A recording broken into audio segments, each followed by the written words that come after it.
Hello दोस्तों, मैं प्रियंका स्वागत करती हूँ आपका अपने परिवार टीचर सक्सेस चैनल में। आई होप आप सभी लोग बहुत बढ़िया होंगे, पॉजिटिविटी से भरे हुए होंगे और जितना भी आपका टाइम टेबल स्टडी का है डेली फॉलो कर रहे होंगे, डेली कुछ नया सीख रहे होंगे। तो जैसा कि आप लोगों ने थंबनेल में देखा और यहाँ पे भी बातें हो रही हैं कि आज हम लोग सीटेट के सीडीपी सब्जेक्ट की बात करेंगे। ठीक है, शिक्षा मनोविज्ञान या बाल मनोविज्ञान की बात करेंगे। प्रीवियस ईयर क्वेश्चन है, वो भी कब का, जब 12 जनवरी 2022 में जिस प्रकार का सीडीपी का पेपर आया था सीटेट में, हूबहू वही प्रश्न, वही ऑप्शंस, उन्हीं प्रश्नों के साथ हम लोग आज आए हुए हैं और इसको एक प्रकार से आप प्रैक्टिस सेट भी ले लीजिए। इसमें टॉप 30 प्रश्न होंगे, जैसा कि हमेशा एग्जाम में पूछा जाता है। प्रत्येक सब्जेक्ट से रिलेटेड 30 प्रश्न पूछे जाते हैं। कम समय में ज़्यादा प्रश्नों को लिया गया है, यानी कि 30। और आपको पता है कि सीटेट में जो 30 प्रश्न हैं वो अपने आप में कितने लेंदी हो जाते हैं अगर बड़े प्रश्न हैं तो। जहाँ पे ज़रूरत होगी वहाँ पे व्याख्याएं भी की जाएगी। महत्वपूर्ण प्रश्नों की श्रृंखला इसलिए है क्योंकि किसी भी एग्जाम को क्रैक करने के लिए उसका प्रीवियस ईयर और उसका प्रैक्टिस सेट कितना इंपॉर्टेंट होता है। इन टॉप 30 क्वेश्चंस में आपका स्कोर कितना रहता है कमेंट बॉक्स में नोट डाउन करके ज़रूर बताएं। अगर आप चैनल पर नए हैं, पहली बार हमारी वीडियो से अवगत हो रहे हैं, तो चैनल को सब्सक्राइब करें और बेल आइकन को भी प्रेस कर दें ताकि आने वाली अगली वीडियो आप तक पहले पहुँचे। आपकी सफलता की मनोकामना के साथ चलिए शुरू करते हैं आज की सेशन को, आज की क्लास को। आज के प्रश्नों को देखते हैं किस प्रकार के प्रश्न हैं और कैसे प्रश्न हैं, और जो लेंदी प्रश्न हैं उनको किस प्रकार से समझें।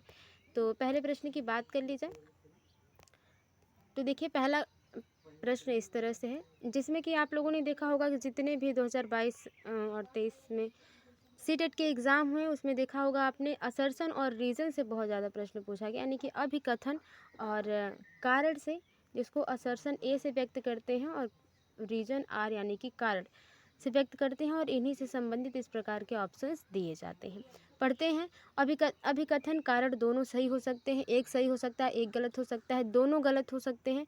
तो पहले हमको अभिकथन को और कारण दोनों को पढ़ना है, अच्छे से समझना है, तब जाके ऑप्शंस को चूज़ करना है। तो पढ़ते हैं। अभिकथन क्या है? रूमी एक बच्ची है, 18 महीने में 2 शब्दों का उच्चारण कर सकती है, जबकि पूजा ने 24 महीने में ऐसा किया था। ठीक है, कितने महीने में? 24 महीने में ऐसा किया था, यानी कि उसने 2 शब्दों को 24 महीने में सीखा था और इस बच्चे ने 18 महीने में सीख लिया।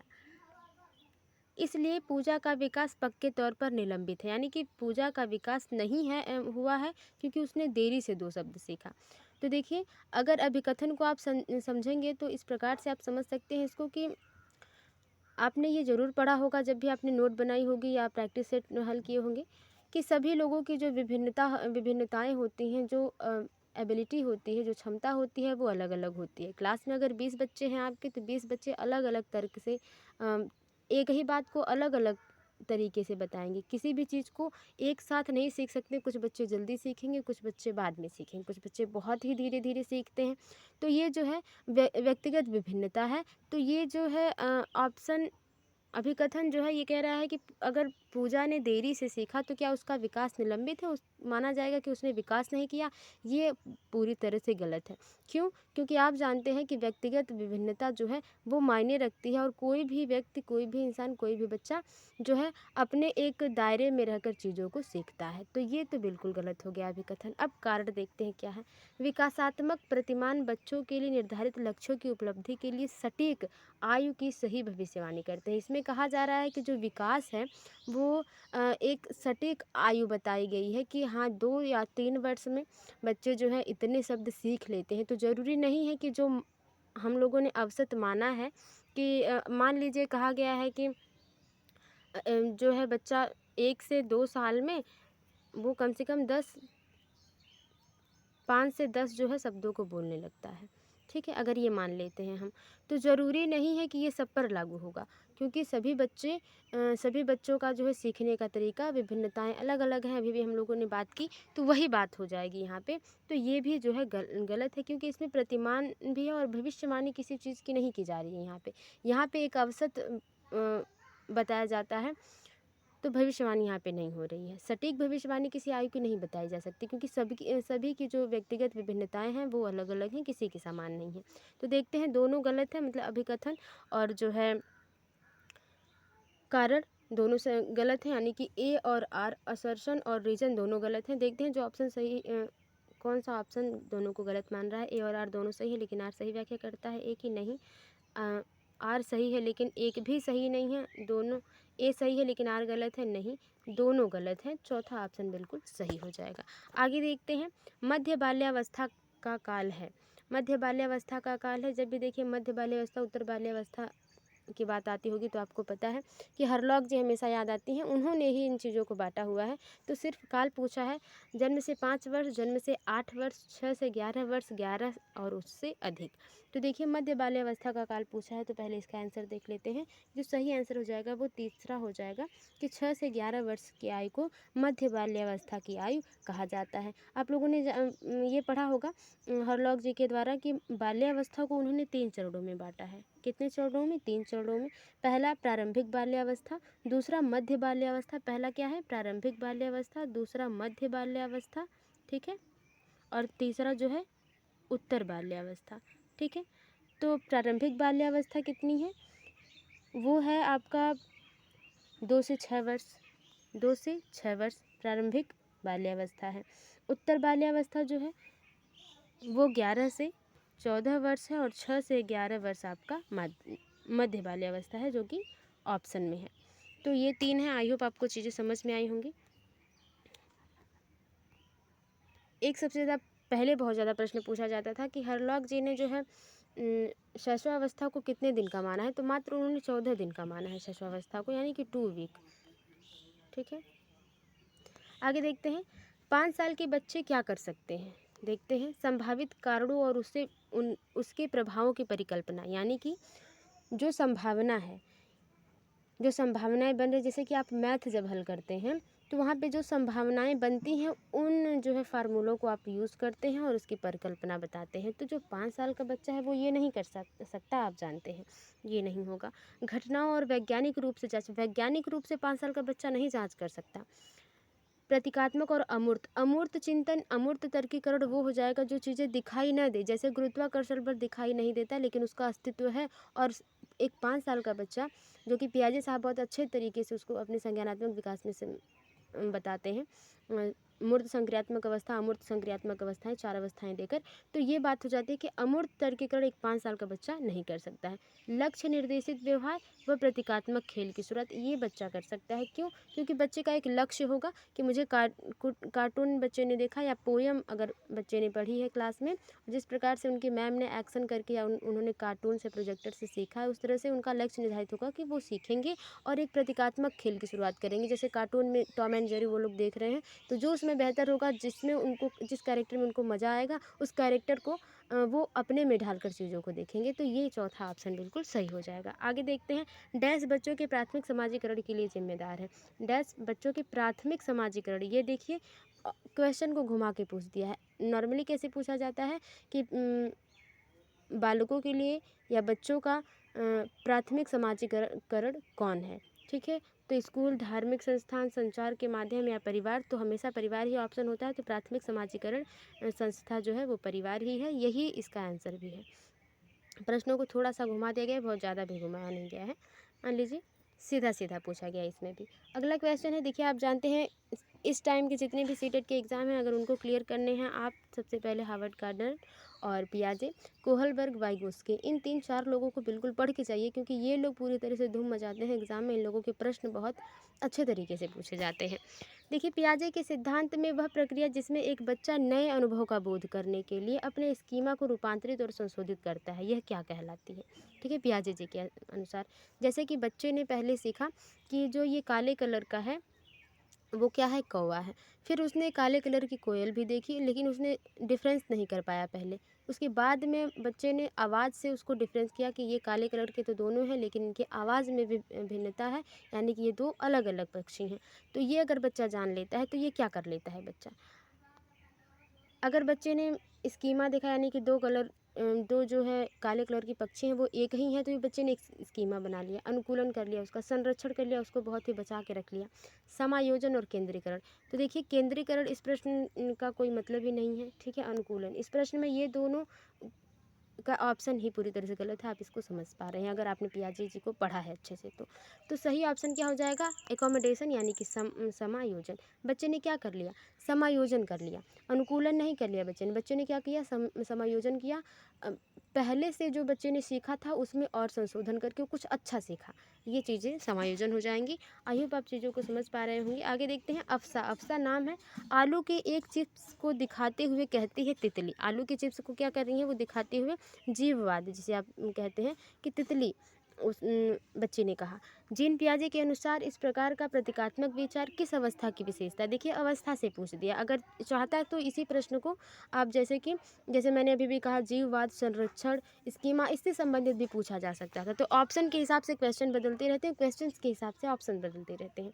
तो संवेदी चालक अवस्था, पूर्व संक्रियात्मक अवस्था, मूर्त संक्रियात्मक अवस्था, अमूर्त संक्रियात्मक अवस्था। जन्म से 2 वर्ष, ठीक है, 2 से 7 वर्ष, 7 से 11 वर्ष और 11 से 18 या उससे एबव, ठीक है, 11, 18 या उससे एबव, 11 से एबव या 18 आप मान सकते हैं अमूर्त संक्रियात्मक अवस्था। तो बच्चे क्या कर रही है, एक चिप्स को जीववाद में बना दे रही है, यानी कि उसको तितली समझ रही है। तो वो क्या है, वो मूर्त संक्रियात्मक अवस्था, जो वो देख रही है बच्ची वही कर रही है, तो ये मूर्त संक्रियात्मक अवस्था है। मुझे लगता है कि ये जो अवस्थाएं हैं इनको समझना बहुत आसान है, क्योंकि इस तरह से डिस्क्राइब किया गया है, इसको इस तरह से वर्णित किया गया है कि आप इसमें फंस सकते ही नहीं हैं। लेवाइगोत्स्की निम्नलिखित में से किन कारकों को बच्चों के संज्ञानात्मक विकास के लिए महत्वपूर्ण मानते हैं। यानी कि संज्ञानात्मक विकास करना है, अगर बच्चों के संज्ञान को विकसित करना है, कॉग्निटिव थिंकिंग को इम्प्रूव करना है, तो लेव वाइगोत्स्की जी के हिसाब से क्या ऑप्शन सही होगा, संस्कृति। और आप जानते हैं कि जब भी आप वाइगोत्स्की साहब के प्रश्नों को हल करें तो आप एक अपने माइंड में रखें कि जो है सामाजिक संस्कृति, ये चीज़ दो रख लें अपने माइंड में। भाषा, सामाजिक और संस्कृति, समाज, संस्कृति और भाषा, ये 3 चीज़ों को आप अपने माइंड में रख लें, इन्हीं से उनके प्रश्नों को हल करें, सॉल्व हो जाएगा। तो संस्कृति, हाँ ये संस्कृति को मानते हैं, और भाषा ये मानते हैं। और इन्होंने पियाजे जी ने और लेव वाइगोत्स्की जी ने जो नियम बनाया है कि भाषा के पहले विचार है या विचार के भाषा, जो विचार के बाद भाषा आई या भाषा पहले आए फिर विचार, तो ये जो है इससे भी प्रश्न बहुत ज़्यादा पूछे जाते हैं। स्कीमा का गठन, तो ये पियाजे जी हैं, तो लेव वाइगोत्स्की जी के बाद खत्म हो गया। उद्दीपन की बात ये करते ही नहीं है। पहला दूसरा सही हुआ, पहला ऑप्शन सही हो जाएगा, पहला दूसरा। आगे देखते हैं। ये ऐसे टॉपिक है जिन पर अगर चर्चाएं की जाए तो 1-1.5 घंटे की चर्चाएं होंगी, और कम समय में हमें प्रश्नों को हल करना है। लेव वाइगोत्स्की का समाजशास्त्रीय सिद्धांत शिक्षण अधिगम के लिए किस पर बल देता है। पुरस्कार और सजा, वेदन तथा प्रत्यास्मरण, सहकर्मी बातचीत और बाण, समरूप तथा कलन विधि का प्रयोग। तो आप जानते हैं सहकर्मी बातचीत यानी कि सामाजिक संस्कृति की बात हो रही है, और बाण यानी कि स्कैफोल्डिंग की बात करते हैं, यानी कि जो बच्चा थोड़ी सी मुश्किल में है, अगर थोड़ी सी उसको हेल्प मिल जाए तो वो अपने लक्ष्य तक पहुंच सकता है, ये बात कहते हैं वाइगोत्स्की जी। आगे चलते हैं। एक बाल केंद्रित कक्ष में शिक्षक की कोई भूमिका नहीं होती। दूसरा ऑप्शन है एक निष्क्रिय भूमिका निभाते हैं। तो इन सबको प्रश्नों को आप तुरंत जो है पढ़ते चलिए और तुरंत इसको कट पिट करते चलिए, यानी कि नेगेटिव पॉजिटिव में रखते चलिए, ताकि आपको पता चल जाए कि कौन ऑप्शन सही है। कि कोई भूमिका नहीं होती, शिक्षक की कोई भूमिका ही नहीं होती क्लास में, ये तो बात सही नहीं है। एक निष्क्रिय भूमिका निभाते हैं, नहीं। अधिगम को बढ़ावा देने के लिए एक सहयोगात्मक कक्षा संस्कृति का निर्माण करते हैं, ये पॉजिटिव है। जैसे देखते हैं को बच्चों को निर्देश देने के लिए तानाशाह की भूमिका, नहीं, तानाशाह की नहीं। सबसे पॉजिटिव ऑप्शन तीसरा हुआ और यही ऑप्शन सही हो जाएगा। आगे देखते हैं। उस तर्क की पहचान करें जो लॉरेंस कोहलबर्ग के नैतिक विकास के सिद्धांत में सामाजिक अनुबंध अभिविन्यास के चरणों को रेखांकित करता है। ठीक है। आदर्श पारस्परिकता की समझ, सामाजिक व्यवस्था सुनिश्चित करने के लिए नियम महत्वपूर्ण है।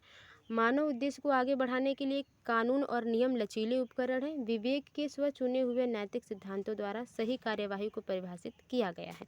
तो देखिए अगर आप बात करेंगे कि सामाजिक अनुबंध अभिविन्यास, ठीक है, इसमें क्या होता है, इसके पहले सही आंसर की बात करें, तीसरा ऑप्शन सही हो जाएगा कि मानव उद्देश्य को आगे बढ़ाने के लिए कानून और नियम लचीले उपकरण हैं, ये माना जाता है। और इसमें ये भी माना जाता है, ये जो सिद्धांत है इसमें ये माना जाता है कि देखिए एक ही चरण की बात हो रही है ये, ठीक है, क्योंकि इन्होंने दो चरण दिए हैं और प्रत्येक में 2 नियम दिए हैं, प्रत्येक में 2-2 चरण हैं, यानी कि 6 चरण हैं।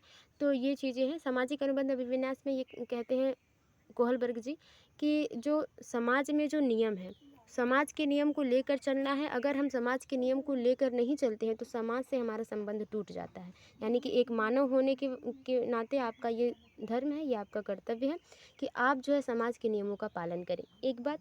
दूसरी बात ये कि इस नियम में ये भी बताया गया है कि अगर मानव के हित के लिए हम कानून के नियमों को बदल सकते हैं।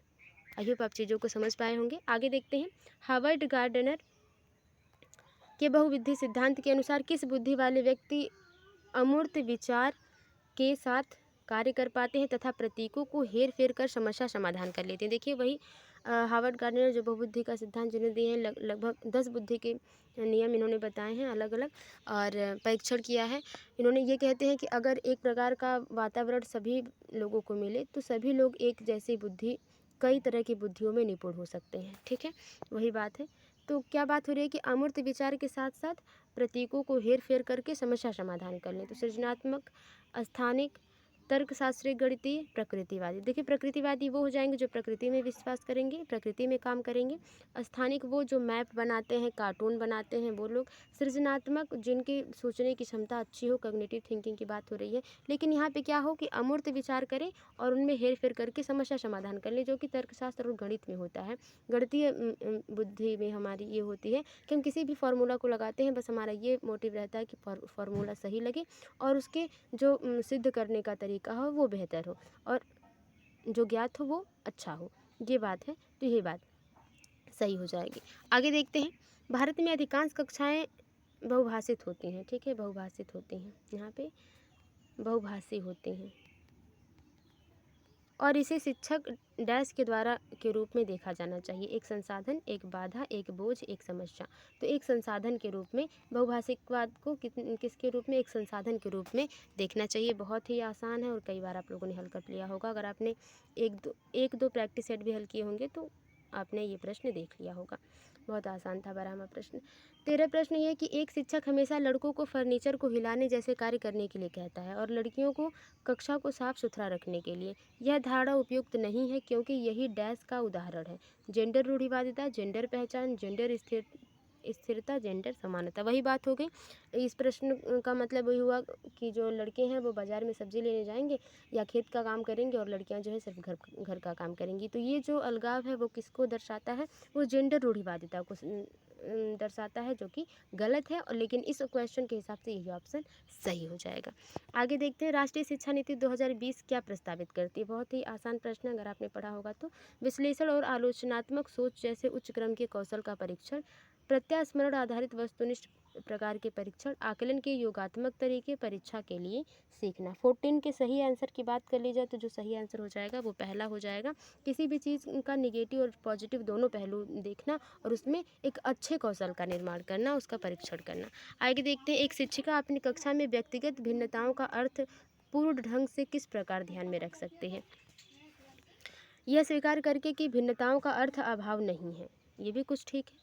सबसे बेस्ट हो सकता है किसी टेट का पेडागोगी जब आप सेशन हल कर रहे हो तो आपको सारे ऑप्शन यानी कि चारों ऑप्शन पॉजिटिव मिले, लेकिन सबसे बेहतर पॉजिटिव ऑप्शन को आपको चूज़ करके क्लिक करना है। तो अकादमिक क्षमताओं के आधार पर बच्चों का नामांकन व पृथककरण करके, फिलहाल आप इस बार तो आप लोगों का एग्ज़ाम जो है ऑफलाइन होने वाला है तो आसान ही है। शारीरिक व दृष्टि से दिव्यांग बच्चों को उनके लिए प्रस्तावित विशेष स्कूलों में भेजकर कक्षा में एकल संस्कृति को, देखिए एकल संस्कृति आप नहीं ला सकते हैं। ठीक है, खासकर भारत में, क्योंकि यहाँ बहुसंस्कृति चलती है, हर कदम कदम पे संस्कृति और पहनावा ओढ़ावा खान पीन बदलता रहता है, तो एकल संस्कृति को प्रोत्साहित नहीं किया जा सकता। 15 के सही आंसर की बात कर ली जाए तो पहला ऑप्शन बिल्कुल सही है कि हमें स्वीकार करना है कि जो बच्चे हैं, 20 बच्चे अगर हमारी क्लास में है तो 20 जो बच्चे हैं उनके बीच में जो विभिन्नताएं हैं वो अलग अलग होंगी, एक जैसे बच्चे नहीं होंगे। समावेशी शिक्षा, सबसे आसान प्रश्न, अगर आपने पढ़ा होगा तो सही है।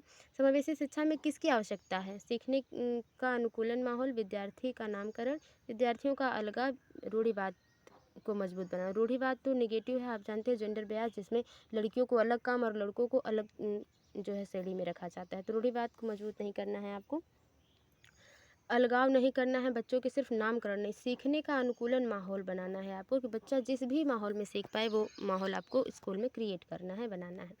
वह विद्यार्थी जिसमें ध्यान न्यूनता, यानी कि बच्चा जो है अपना मन नहीं लगा पाता किसी चीज़ में, अति क्रियाशीलता विकार है या प्रॉब्लम है, अक्षमता है, उनकी पहचान किस क्षेत्र में उनके सामने आने वाली चुनौती से की जा सकती है। लिखित पाठ को समझना, किसी दिए गए कार्य को लंबे समय तक जारी रखना, स्थितियों का अवबोधन और समझना, पर्याप्त ऊर्जा स्तर बनाए रखना। 17 के सही आंसर की बात कर ली जाए तो जो सही आंसर हो जाएगा वो हो जाएगा आपका दूसरा, कि दिए गए कार्य को लंबे समय तक अगर ले जाता है बच्चा, तो हम ये जान लेंगे कि बच्चे में क्या है, न्यूनता अतिक्रियाशीलता विकार है। बच्चा छोटी सी चीज़ को हल करने के लिए इतना टाइम ले रहा है। तो वह विद्यार्थी जिन्हें पठन क्षेत्र में अधिगम कठिनाई होती है, यानी कि पढ़ने में बच्चे को दिक्कत हो, उसके सफल समावेशन के लिए निम्न में से किसकी आवश्यकता है? बहुभाषा विषयों की अनिवार्य शिक्षा, भाषा विषयों में उचित छूट, विद्यार्थियों के लिए दंड का बार बार उपयोग। देखिए दंड आप नहीं दे सकते, ये बिल्कुल ही नेगेटिव है, इसको चूज नहीं करेंगे। जब तक नेगेटिव क्वेश्चन नहीं पूछता तब तक नेगेटिव ऑप्शन सही नहीं होंगे।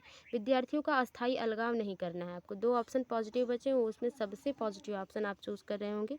तो जो 18 का सही आंसर क्या है, वो है दूसरा, कि क्या करेंगे, भाषा विषय में उचित छूट। जो भी भाषा बच्चा पढ़ना चाहता है, हम दबाव से नहीं, जो भी बच्चे को मन में पढ़ना है, मन से जो बच्चा रुचिकर हो, वो सब्जेक्ट को पढ़े, उस भाषा को पढ़े, तो उसकी छूट देनी चाहिए हमें। दूसरा ऑप्शन सही हो जाएगा। आगे देखते हैं, उपकरणों और सहायक तकनीकों की पहुंच को अनुकूलित करने से निम्नलिखित में से किसके समावेशन में मदद मिलेगी? ठीक है, यानी कि उपकरण और सहायक तकनीकी बच्चे के अनुकूल हो, यानी कि बच्चा अगर दृष्टिबाधित हो तो उसके हिसाब से सहायक तकनीकियाँ हो, उपकरण हो। बच्चा अगर सुन नहीं पाता है तो उसके हिसाब से, बच्चा तर्क नहीं कर पाता है, संज्ञान थोड़ी सी प्रॉब्लम है बच्चे में, तो उसके हिसाब से तकनीकियाँ हों, तो किस प्रकार से समावेशन में मदद मिलेगी? विद्यार्थी जो दृष्टिबाधित है, वह विद्यार्थी जिन्हें ध्यान न्यूनता अति क्रियाशीलता विकार है, मैंने बता दिया क्या है। वह विद्यार्थी जिन्हें प्रमस्तिष्कीय घात, यानी कि उनका माइंड अच्छे से काम नहीं करता, असाधारण प्रतिभा वाले छात्र। 19 के सही आंसर की बात कर ली जाए तो जो सही आंसर हो जाएगा वो ये हो जाएगा, किसी भी उपकरण तकनीकी का प्रयोग तब हम करेंगे जब चारों हो, यानी कि दृष्टिबाधित भी बच्चा हो उसके लिए भी सहायक तकनीकी का और उपकरण का प्रयोग करेंगे। जो बच्चा बहुत ज़्यादा समय लगता है एक छोटी चीज़ को समझने के लिए, यानी कि उसका मन उतना अच्छे से नहीं लगता किसी भी सब्जेक्ट में, प्रमस्तिष्कीय घात हो, या उसका असाधारण प्रतिभा वाले छात्र, यानी कि जो बच्चे साधारण नहीं है चीज़ों को समझने के लिए, तो चौथा ऑप्शन बिल्कुल सही हो जाएगा, जिसमें चारों ऑप्शन सही हैं। निम्नलिखित में से कौन सा विकल्प दी गई दिव्यांगता और संबंधित विद्यार्थियों के समावेशन हेतु यथोचित संयोजन रणनीति का सही युग्म है? प्रतिभाशाली, आसान और बहुत ही सरल सामग्री देना। जो बच्चे प्रतिभाशाली होंगे उन्हें आप आसान बहुत सरल नहीं दे सकते हैं, जो बच्चा जिस लेवल का है। लेबलिंग करना गलत है, कहने का मतलब है कि जो बच्चा जिस तरीके से सोच रहा है, जिस तरीके से क्रिएटिविटी है उसके अंदर, उसी के हिसाब से आपको उसको प्रश्न और विषय रखने हैं, तो ये बात तो गलत है। देखिए, ठीक है। स्वलीनता, बच्चा अपने आप में ही लीन रहे, कक्षा की व्यवस्था को बार बार बदलते रहना। जो बच्चा बहुत मुश्किल से चीज़ों को सीख रहा है उसको बार बार आप चीज़ों को बदलते रहेंगे तो बच्चा उसे अच्छे से नहीं सीख पाएगा। पठन वैकल्य, पढ़ने में दिक्कत हो जिस बच्चे को, उत्तम चित्रों के आधार पर दत्त कार्य देना, ये बात सही हो सकती है। और देखते हैं ऑप्शन, वाक हानि, जो बोलने में बच्चे को प्रॉब्लम हो, धैर्य दिखाना और प्रतिक्रिया देने के लिए पर्याप्त समय देना, यही ऑप्शन बिल्कुल सही हो जाएगा। जो बच्चे अच्छे से बोल नहीं पा रहे हैं, उच्चारित नहीं कर पा रहे हैं, उन्हें आपको धैर्य दिलाना है, और जो भी वो काम कर रहे हैं उनके लिए उनको पर्याप्त समय देना है कि बच्चा अच्छे से चीज़ों को सीख पाए, प्रोनाउंस कर पाए, सारी चीज़ें हैं।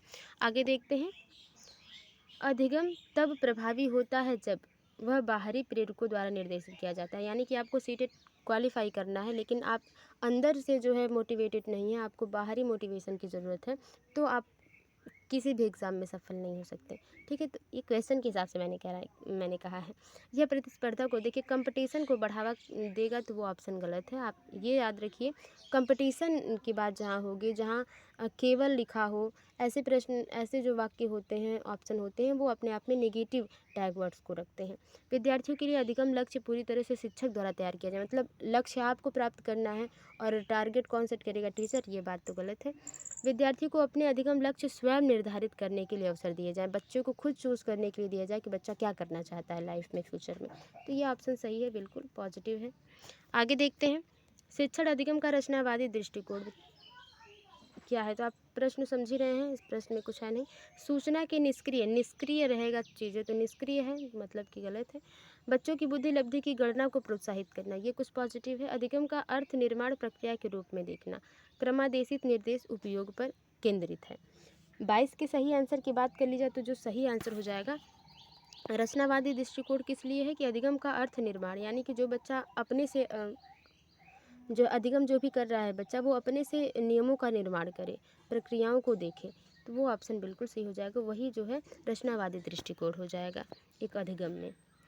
राष्ट्रीय शिक्षा नीति 2020 किसकी ओर बदलाव का प्रस्ताव रखती है?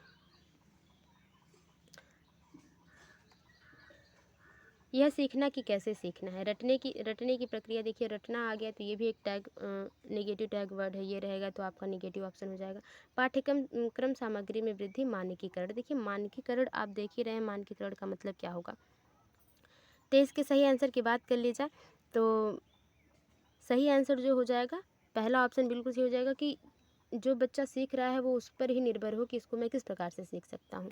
तो वही बात हो गई। आगे देखिए, जैसे कुछ वर्ड हमें नहीं समझ में आते हैं जब हम इंग्लिश पढ़ रहे होते हैं या मैथ पढ़ रहे होते हैं, तो हम खुद से कोशिश करते हैं कि और किस प्रकार से इसको छोटे से छोटे भागों में काट कर मैं इस क्वेश्चन को हल कर सकता हूँ या हल कर सकती हूँ। तो वही बात। अनुप्रयोग मतलब करके सीखना। विश्लेषण यानी कि नेगेटिव पॉजिटिव दोनों चीज़ों को देखना। संश्लेषण, फिर उसको बाद ये कहना कि मैंने कितना सीखा और किस प्रकार से मैं इसको अच्छा सीख सकता हूँ, ये बात। किसके उदाहरण है? उच्च क्रम चिंतन कौशल, निचले क्रम की कौशल, घोषणात्मक ज्ञान, प्रतीकात्मक ज्ञान वो होता है जो किसी से देखकर अनुकरण करके सीखा जाए। अनुकरण भी अपने आप में अच्छा है, इमिटेशन अच्छा है, इससे बहुत संबंधित प्रश्न इससे पूछे जाते हैं। 24 के सही आंसर की बात कर ली जाए तो जो सही आंसर हो जाएगा वो क्या है, ये जो जिसमें बच्चा करके सीखे और किसी भी पहलू का निगेटिव पॉजिटिव दोनों पहलू देखे और ये देखे कि किस प्रकार से इस चीज़ को और बेहतर बनाया जा सकता है, तो वो क्या है, उच्च क्रम चिंतन कौशल में आएगा। आगे देखते हैं। विद्यार्थियों द्वारा ग्रहण की गई वैकल्पिक धारणाओं को संबोधित करने के लिए निम्न में से क्या महत्वपूर्ण है? ऐसी परिस्थितियां बनाना। देखिए प्रश्न जब भी आप हल करें सीटेट किसी भी एग्जाम में, तो सबसे पहले प्रश्न को पेडागोगी सेशन में खास कर ध्यान रखें कि जब भी आप हल करें तो प्रश्न को एक बार में समझने की कोशिश करें। ऐसा नहीं कि उसको 2-3 बार आपको पढ़ना पड़े। ये कब होगा, जब आप बहुत से प्रैक्टिस सेट हल करेंगे, यानी कि सारे प्रीवियस ईयर हल कर डालिए। आज से 8-9 साल पहले के, जब तक अब तक के हैं, या 5 से 6 साल पहले के भी करेंगे तब भी बढ़िया है। ऐसी परिस्थितियां बनाना जहां विद्यार्थी अपने विचार व्यक्त करने के लिए प्रतिबंधित हो, यानी कि रोका जाए। ये पॉजिटिव नहीं है, ये नेगेटिव है, तो नेगेटिव ऑप्शन गलत होगा क्योंकि ऑप्शन में नेगेटिव नहीं पूछा गया है, क्वेश्चन में नेगेटिव नहीं पूछा गया है। विषय वस्तु को शिक्षक केंद्रित शिक्षा शास्त्र के माध्यम से पढ़ाना। शिक्षक केंद्रित नहीं, बाल्य केंद्रित है, अब शिक्षक केंद्रित नहीं होगा, ये भी गलत। ऐसी परिस्थितियां उत्पन्न करना जहां विद्यार्थी वैकल्पिक धारणाओं को व्यक्त कर सके, ये कुछ पॉजिटिव है। अगला देखते हैं। अधिगम प्रक्रिया में विद्यार्थियों के सामाजिक सांस्कृतिक संदर्भ की भूमिका की उपेक्षा करना अपने आप में देखिए 25 के सही आंसर की बात कर ली जाए तो देखिए उपेक्षा करना नेगेटिव है। उपेक्षा करना यानी कि उनको डीमोटिवेट करना, ये बात हो जाएगी। तो तीसरा ऑप्शन बिल्कुल सही हो जाएगा। आगे देखते हैं। देखिए ऐसे टैग वर्ड कुछ होते हैं ना जो आपको प्रश्न में बहुत एग्ज़ाम के टाइम में बहुत मदद कर देते हैं। निम्नलिखित में से किसे एक शिक्षिका द्वारा बढ़ावा दिया जाना चाहिए? महारत हासिल करने की दिशा में उन्मुख लक्ष्य, परिहार उन्मुख महारत लक्ष्य, प्रदर्शन की दिशा में उन्मुख लक्ष्य, परिहार उन्मुख प्रदर्शन लक्ष्य। देखिए इन पे जो चर्चाएं होंगी तो बहुत बड़ी चर्चा हो जाएगी। फिलहाल पहला ऑप्शन बिल्कुल सही हो जाएगा। इसको मैं बता देती हूँ कि ये कैसे हैं। एक शिक्षक हैं आप, तो आप क्या चाहेंगे, जो भी बच्चे को सिखाया जा रहा है बच्चा उसमें महारत हासिल कर पाए, बच्चा उसमें पूरी तरह से निपुण हो जाए। कहीं से भी किसी भी प्रकार से प्रश्न पूछा जाए तो बच्चा उसमें संभावित न हो, पूरी तरह से कन्फ्यूजन में ना हो कि ये सही होगा कि ये, पूरी तरह से वो जो है दृढ़ निश्चयी हो, उसको विश्वास हो कि हाँ ये चीज़ें जो मैं कह रहा हूँ या कह रही हूँ वो क्या है, सही है। तो यही ऑप्शन बिल्कुल सही। जो लक्ष्य है उस लक्ष्य को लेकर आगे बढ़ें और उसमें क्या करें, महारत हासिल करें। जो भी बच्चे ने लक्ष्य बना रखा है, जैसे कि मुझे इंग्लिश स्पीकिंग करनी है तो कितने दिन में, मैं 30 डे में है तो मैं 25 डे में ही कर लूँगी या कर लूँगा। तो वो एक लक्ष्य है और उसको सही दिशा में करना एक शिक्षक का काम है, तो इसी का बढ़ावा देंगे। एक शिक्षक को अपने शिक्षार्थियों में डैश की भावना पैदा करनी चाहिए। जुड़ाव, बहिष्करणहीनता और अलगाव। तो देखिए सही ऑप्शन क्या है 26 का सही ऑप्शन है वो पहला, यानी कि 27 था, ये 27 पहला ऑप्शन। जुड़ाव होना चाहिए, जो बच्चों में ये होना चाहिए कि वो सहयोगात्मक व्यवहार करें जब भी वो क्लास में रहें। तो पहला ऑप्शन बिल्कुल सही हो जाएगा। आगे देखते हैं। ये 27वां क्वेश्चन था, क्योंकि आप देख रहे हैं 26 दोनों हो गया, तो ये 27वां था। 28 क्वेश्चन देखते हैं। देखिए असर्शन और रीजन से संबंधित फिर प्रश्न पूछा। असर्शन यानी कि अभिकथन को अगर पढ़ा जाए तो देखिए कि शिक्षकों को ऐसे प्रश्न पूछने चाहिए जो विद्यार्थियों को उनमें जो अधिगम की अपेक्षा की जाती है, यानी कि जो हम चाहते हैं, उपेक्षा नहीं, यहाँ अपेक्षा है। तो ये अपेक्षा यानी कि हम पॉजिटिव वे में ले जा रहा है अपेक्षा का मतलब, ठीक है। हम ये एक्सपेक्ट करते हैं कि बच्चा अच्छा सीखे, ये एस्पेक्ट मतलब अपेक्षा, ये समझ लीजिए कुछ इस तरह से कि विद्यार्थियों को उनमें उनमें जो अधिगम की अपेक्षा की जाती है और भी पहले से जानते हैं कि बीच संबंध स्थापित करने को सुसाध्य करें। यानी कि देखिए प्रश्न क्या है कि लिखने का तरीका थोड़ा सा डिफरेंस है ताकि आपको उलझाया जा सके, लेकिन कहने का मतलब यही है कि जो भी बच्चों को सिखाया जा रहा है और जो बच्चे पहले से जानते हैं, यानी कि उनका पूर्व ज्ञान से संबंधित चीज़ों को क्या करना चाहिए, सिखाने में सुसाध्य करना चाहिए। तो पॉजिटिव है, ये सही हुआ।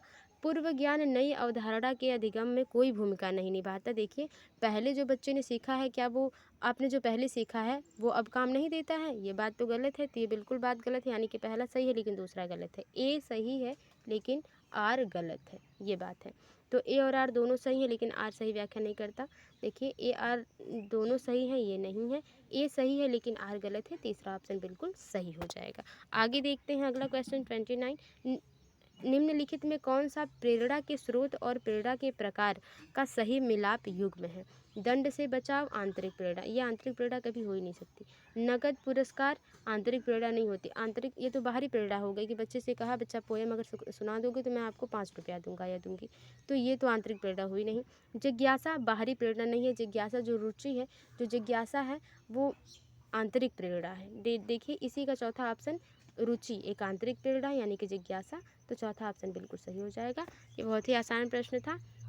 प्रभावी अधिगम हेतु निर्देश के लिए प्राथमिक बिंदु क्या होना चाहिए?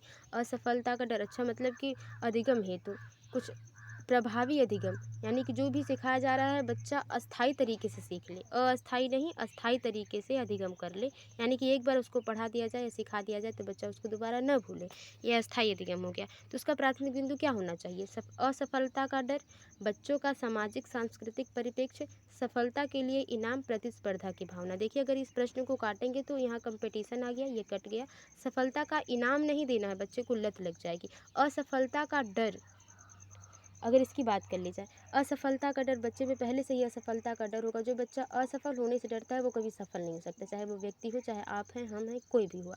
तो सही ऑप्शन जो हो जाएगा वो दूसरा हो जाएगा, क्योंकि बचा कौन सही, वो सही बचा दूसरा। तो ये थे टॉप 30 प्रश्न। आई होप आप सबको समझ में आए होंगे। वीडियो थोड़ी सी भी हेल्पफुल लगी हो तो वीडियो को लाइक करें, शेयर करें, कमेंट बॉक्स में बताएं आपका स्कोर कितना रहा। और मिलते हैं आपसे अगली वीडियो में, तब तक के लिए bye bye, take care, be positive, be motivated. धन्यवाद।